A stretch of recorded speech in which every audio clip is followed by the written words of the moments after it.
Facebook rata nagsugod, simple ra nga istorya. Sige tawag chat kada adlaw, hangtod ikaw na akong kalipay. Daghan pa ko gidala sa sulod, mga kasakit nga wala gisulti. Pero sa sige na tugtawag, murag na usab akong kalibutan. Og sa unang higayon, nibalik akong pagtuo. Abi na ako, ikaw na ang akong hangturan. Ikaw ang nakaayo sa akong kasing-kasing.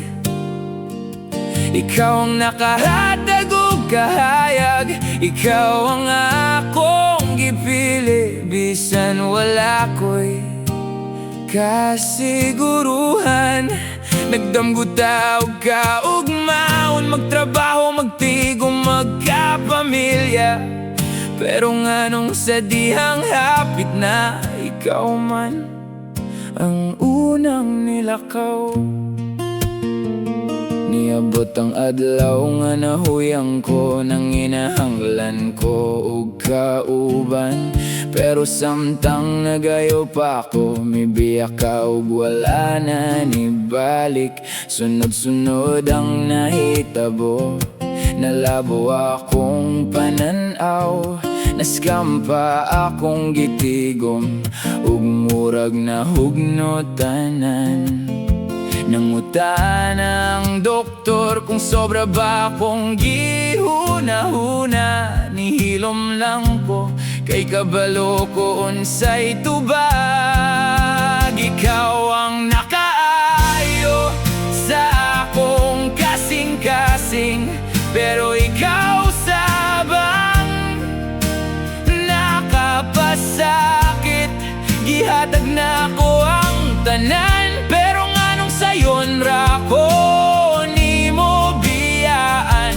Nibalik ka og gidawat ka, gikalimtan na ko ang tanan. Pero sa dihang nagtuo ko nga okay na, ibiya ka na sab.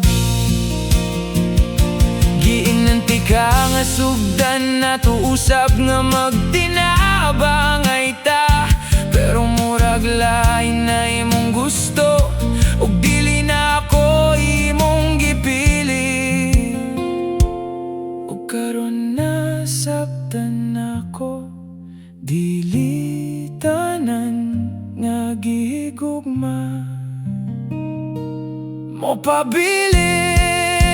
Ikaw ang nakaayo sa akong kasing-kasing, pero ikaw sabang nakapasakit. Bisan gihatag na ko ang tanan, wala gihapon tanatuman. Karon dili na ako maghulat, dili na ako mabalik. Kay bisan sakit pa, mubaro gihapon ko.